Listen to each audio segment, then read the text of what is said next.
성경은 요한복음 6장 38절로 40절까지 보겠습니다. 요한복음 6장 38절로 40절.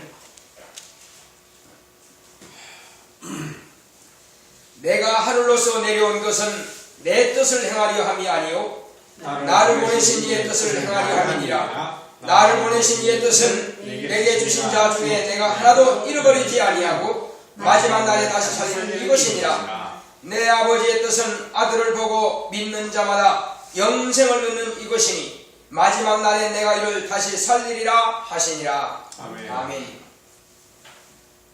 하나님은 그 뜻대로 역사하시는 이십니다. 자, 우리 하나님은 그 뜻대로 역사하시는 이시다. 제발 시작. 하나님은 그 뜻대로 역사하시는 이시다. 하나님은 그 뜻대로 역사하시는 이시다. 하나님은 그 뜻대로 역사하시는 이시다. 하나님께서 아들을 세상에 보내주신 것은 하나님의 뜻을 이루기 위해서 아들을 보내주셨습니다. 그러므로 예수님께서 이 땅에 당신이 오셨을 때에 친히 하신 말씀은 내가 하늘로서 세상에 온 것은 내 뜻을 이루려 함이 아니라 나를 보내신 이의 뜻을 이루려 함이라, 이렇게 말씀하신 겁니다. 그러면 그 나를 보내신 이의 뜻이 뭘까요? 물론 1의가 있고 2의가 있고 3의가 있다고 했습니다. 그러나 여기서 주님께서 지금 하시고자 하시는 말씀은 뭐냐? 우리를 구원하시고자 하시는 뜻이 있습니다. 우리를 구원하시고자 하시는 뜻. 예수님께서 이 땅에 오셔서 하신 말씀은 이제 누구든지 예수 자신으로 말미암아서 영생을 얻기를 원하신다는 것입니다. 자, 나를 보내신 이의 뜻을 행하려 함이라 39절 말씀하셨죠. 이것은 뭐냐? 내게 주신 자 중에 내가 하나도 잃어버리지 아니하고 마지막 날에 다시 살릴 것이다. 예수님을 보내신 이의 뜻은 예수님께서 보내주신 그 영혼들, 하나님 아버지께서 예수님에게 보내주신 그 영혼들을 하나도 잃어버리지 아니하고 마지막 날에는 다 살리는 것, 생명을 얻게 하는 것이, 이것이 아버지의 뜻이요 이 일을 행하려 오셨다고 했습니다. 자, 이제 그러므로 예수님은 아버지께로부터 보냄을 받은 자입니다. 예수님은 어떤 분이라고요? 하나님 아버지께로부터 보냄을 받은 자입니다.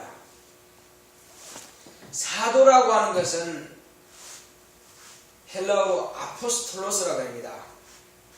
이는 보냄을 받았다는 뜻입니다. 무슨 뜻이라고요? 보냄을 받았다. 예수님께서 처음에는 제자들을 불러서 모았습니다. 그리고 택했습니다. 그리고 택한 자들을 양육하셔서 다시 보내시는 것입니다. 그래서 교회는 이와 같이 불러 모으시고 그리고 택하시고 그리고 또 보내시는 것입니다. 이것이 교회의 역할인 것입니다. 저와 여러분들이 모두 다 주님으로부터 부르심을 받은 자들입니다. 그리고 우리가 주 예수의 이름으로 모였습니다.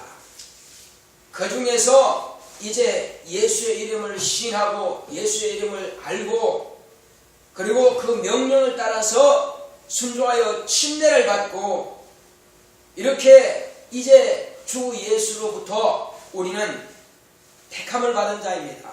이것은 이미 만세전에 하나님께서 아들을 통해서 아들 안에서 우리를 이미 택하신 것입니다. 만세전에 예수 안에서 예수 이름을 시인하는 자, 그는 구원하고 하나님의 자녀가 되리라고 하는 것을 이미 그 아버지의 뜻 안에 다 정해져 있다 이겁니다. 이것은 개인적으로 택했다는 것이 아니라 예수 안에서 누구든지 예수 안에 들어온 자는 다 구원하겠다고 하는 그 뜻이 만세전에 이루어진 것입니다. 그리고 이제 2000년 전에 이 땅에 오신 하나님의 아들 예수님께서 이제 우리를 위해서 피 흘려 죽으심을 통해서 우리가 그 보혈의 공로를 믿음으로 말미암아서 구원함에 이르게 되는 것입니다. 하나님의 아들이 피를 흘리고 하나님의 아들이 아버지 뜻을 성취하기 위해서 모든 고초를 다 당했다 할지라도 개인 자신이 그것을 부정하고 믿지 아니한다면 그 개인 자신은 멸망할 것입니다. 하나님께서 이처럼 우리를 사랑하셔서 독생자 예수를 주는 데까지 내어놓으셨다 할지라도 말이에요. 그 뜻을 배반하고 배은망덕하게도 믿지 않는다면 하나님도 그에 대해서는 책임지지 않는다는 사실입니다. 뜻은 그 안에서 다 구원받기로 정했다 할지라도 자기 스스로가 멸망하기로 결단한다며야 누가 그걸 감당하겠습니까? 어떤 사람이 그러더라고요. 한번 자살하려고 한 사람은 결국은 자살하고 만다고. 한번 물에 빠진 사람이 있죠. 건져냈어요. 다음에 또 빠진다는 겁니다. 결국은 죽고 만대요. 그러니까 안 믿기로 결단한 사람이야 어떻게 하겠어요? 그러나 우리는 그 영혼을 불쌍히 해서 끊임없이 전도할 뿐입니다. 세상에 많은 사람들이 있습니다. 그러나 구원받는 수는 10%도 안 된다는 사실입니다. 왜 그럴까요? 한 사람이 보통 우리 대한민국 사람 같으면 200번 이상은 전도받을 것입니다.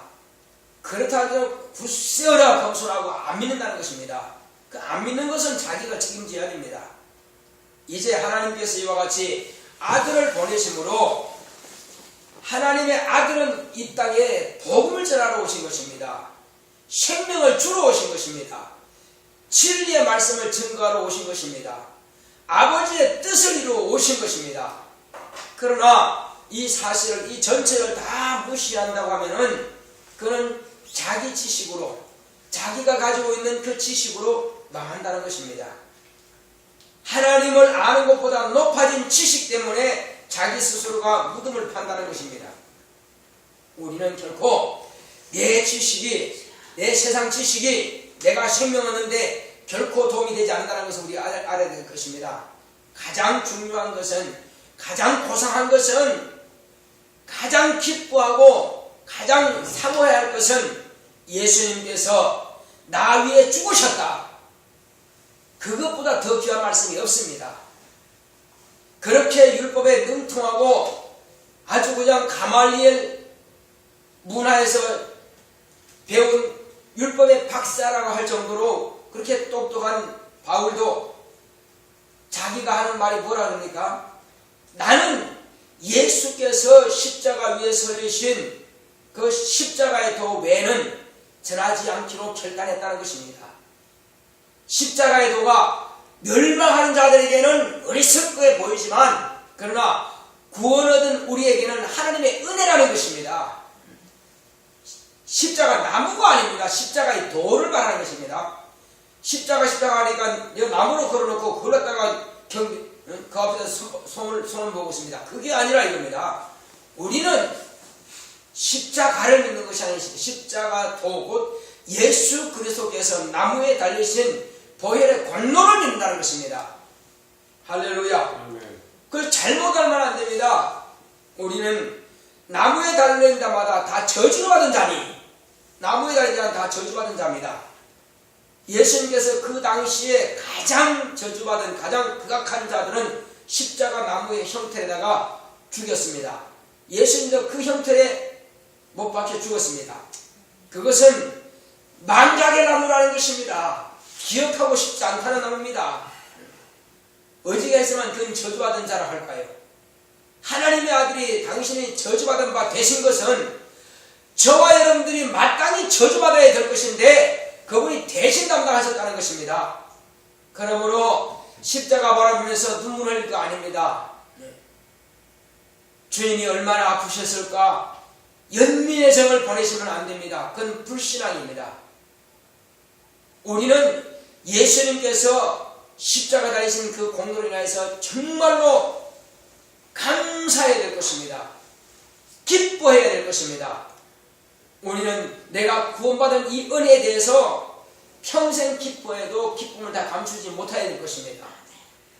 세상에 뭐가 있느니 없느니 그게 중요한 게 아니라 내 영혼이 저 하늘에 곧 어린 양의 생명책에 기록되어 있다는 그것만 할지라도 영원히 기뻐할 것도 부족합니다.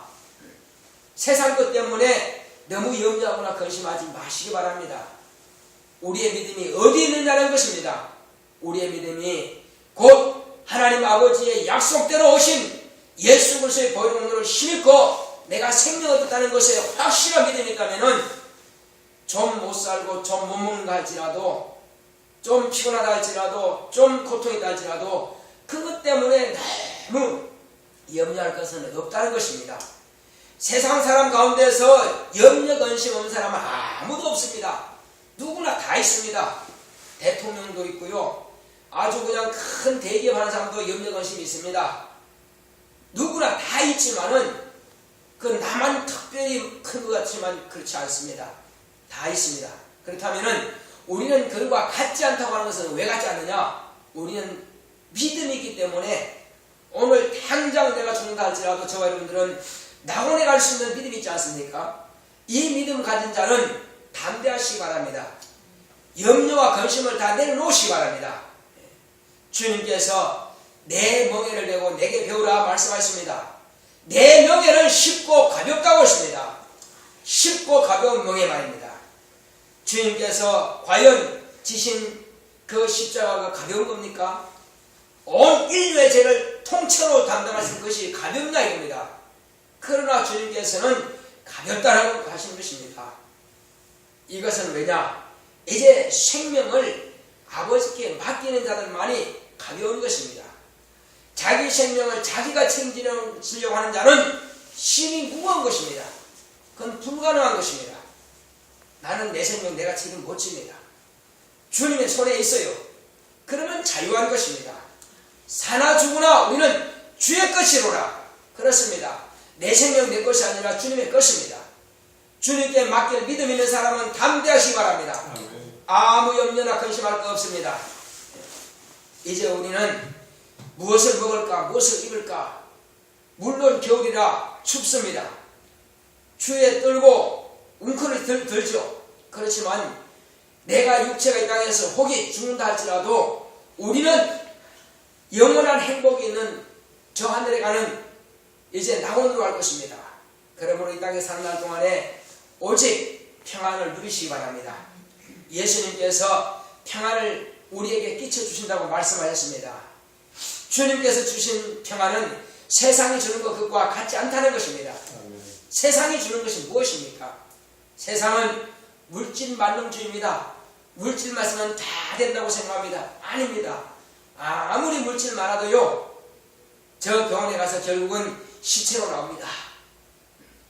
그렇습니다. 육체라고 하는 것은 한번 육체로 흙으로 만들어져서 이 땅에 왔으면 다시 흙으로 돌아가는 것입니다. 흙으로 돌아가지 않을 자가 아무도 없습니다. 그러므로 육체는 옷과 같이 벗을 것인데 이 벗을 옷 때문에 그렇게 근심하고 눈물 흘릴 거 없습니다. 우리가 믿는 형제가 정말 신앙생활 잘 하다가 이 땅에서 이제 주님께서 부르셨다면 우리는 오히려 환송을 해야만 될 것입니다. 박수를 보내야 될 것입니다. 또 믿는 부모가 신앙생활 잘 하다가 이렇게 또 주님의 부르심을 받다면 우리는 환송을 해야 될 것입니다. 그는 이 세상에 우리와 같이 하는 것보다 더 행복한 곳에, 더 평안을 누리는 곳에 가신다는 것입니다. 그러므로 우리는 이 땅에서 너무 오래 산다고 하는 그런 것도 생각하지 마시고 짧고 굵게 사는 것이 더 좋을 것입니다. 어떻게 살자고요? 짧고 굵게 살자. 이것은 목숨을 다하기까지, 순교하기까지 복음을 전하는 자는 말씀을 드리는 것입니다. 우리가 그 복음을 전하지 못하고 내가 핍박받다가 마지막에는 순교하는 것만이 최상의 방법입니다. 최상의 복입니다. 심대원이 목병을 당했을 때 주님은 무슨 말하지 않았습니다. 시대관이 이제 또 이와 같이 돌에 맞아 죽을 때에 그는 보좌에서 펄떡 일어나셔서 스데반의 영혼을 이렇게 참으로 박수를 보내시는 것입니다. 자, 우리는 어떤 죽음을 맞이할 겁니까? 이 땅에 사는 날 동안에 오래 사는 것 물론 장수의 복도 중요합니다. 그렇지만은 참으로 믿음 없이 사는 것은 그보다 더 고통스러운 건 없습니다. 하루 사는 만큼 오히려 하나님 아버지의 뜻대로 내가 살았느냐, 그것을 우리가 계수해야 될 것입니다. 예수님께서 이 땅에 사는 날 동안에 나는 내 뜻을 이루려 온 것이 아니라 나를 보내신 이의 뜻을 이루려고 오셨다고 했습니다. 이제 주님께서 이와 같이 이 땅에 오신 것은 또한 과거에는 말이요, 사단이 또 악령들이 세상에서 이렇게 자기 뜻대로 이 사람 저 사람을 회방하고 방해하고 이렇게 했다 할지라도 하나님은 다 알고 계시죠. 그런데 사람은 알지 못했습니다. 나라가 왜 이렇게 망하지? 이스라엘 백성들이 왜 그렇게 타락하고 왜 그렇게 하나님의 말씀을 다 저버리지? 선자들이 아무리 외쳐도 오히려 선자를 죽이려 하고 왜 그렇게 될까? 왜 그렇게 가뭄이 심하고 그리고 기근이 있고 이웃나라로부터 전쟁이 와서 패하고 외국에 또 팔려가고 왜 그렇게 되지? 모릅니다. 여러분은 아시죠? 이스라엘이 왜 그렇게 다녔는지 여러분은 아시죠? 그것은 하나님의 뜻을 따라서 순종해야 되는데 뜻을 따라 순종하지 못했습니다. 그러면 왜 그들이 그렇게 순종하지 못했을까요? 그들의 마음을 충동질하는 사단이 있다는 것입니다. 사단이 가룟 유다에게 예수를 팔려는 생각을 넣은지라, 그러니까는 예수를 팔게 되는 것입니다. 결국은 자기가 어떤 마음을 가졌느냐에 따라서 그 마음을 가졌을 때 역시 사단은 그렇게 사용하고 만다는 것입니다. 사울왕이 처음에는 참 겸손했습니다. 그렇지만 그가 교만해지니까 오히려 사단은 점점 더 하나님과 멀리 가도록 만듭니다. 자기 의를 위해서 살도록 만들어버립니다. 그러다가 결국은 하나님을 떠나고 스스로 자살하는 지경까지 이루고 마는 것입니다. 그러나 다윗은 어떻습니까? 다윗은 그가 분명히 범죄했습니다. 참으로 오늘날 죄라 볼 때도 그건 대단한 죄입니다. 자, 그렇다 할지라도 그가 선지자의 책망을 듣고는 그건 침상을 띄우길 정도로 통곡과 눈물로서 하나님 앞에 회개하는 그런 왕입니다. 그러므로 하나님 앞에 그가 인정받는 것입니다. 그도 한 인간이다 이겁니다. 우리도 다윗처럼 진정으로 잘못한 것에 대해서 회개하고 다시는 그 길로 가지 않는다면 하나님의 사랑을 받을 것입니다. 그러나 그렇지 않다면 내가 여전히 과거에 매여 있다면 여전히 원수 마귀는 우리를 그냥 두지 않을 것입니다. 계속 하나님과 나 사이에서 이간질을 놓을 것입니다. 예수님께서 오신 것은 이제 마귀를 멸하러 오신 것입니다. 사단을 심판하시고 꾸짖으시고 여전히 주님께서 재림하실 때까지는 인간과 하나님 사이를 이간시키는 일을 할 것입니다. 그러나 그는 합법적으로 하는 것이 아니라 이제 불법자가 된 것입니다. 하나님께서 아들을 의로 정하시고 그러므로 아들 외에는 이 세상에는 모든 사람들은 다 불의한 자가 되어버린 것입니다. 그것은 다 마귀에게 속했기 때문에 그런 것입니다. 그러면 누구든지 의롭다 하심을 받기를 원한다면 예수님께로 옮겨와야만 될 것입니다. 예수님께로 옮겨온 사람들이 여전히 또 과거의 사람으로서 살고 있습니다. 그러면 옮겨오지 않은 것과 뭐가 다르냐 이겁니다. 주님께로 왔으면은 하나님의 뜻을 행해야 되는데 하나님의 뜻대로 하지 않는다는 것입니다. 그게 문제입니다. 여전히 마귀가 쳐놓은 그 거물에 걸려서 옴짝달싹 못하고 그 매여 있다는 것입니다. 여러분들이 다 침례 받았습니까? 그렇다면은 하나님께로 왔으면은 과거의 것은 끊어버리고 이제 예수님께 접붙였으면은 생명의 안에서 생명이 내게서 왕노릇 하도록 해야 되는데 사망이 왕노릇 하도록 내가 여전히 방치하고 있다면은 주님 보시기에는 참으로 안타까우실 것입니다. 마귀는 깜볼 것입니다. 저와 여러분들은 마귀가 깜보도록 여전히 마귀의 올무에서 헤매지 마시고 빠져나오시기 바랍니다. 과거를 끊으시기 바랍니다. 죄와 싸우되 편리까지 싸워서 이기라고 했지 언제 그것을 헤매라고 했습니까?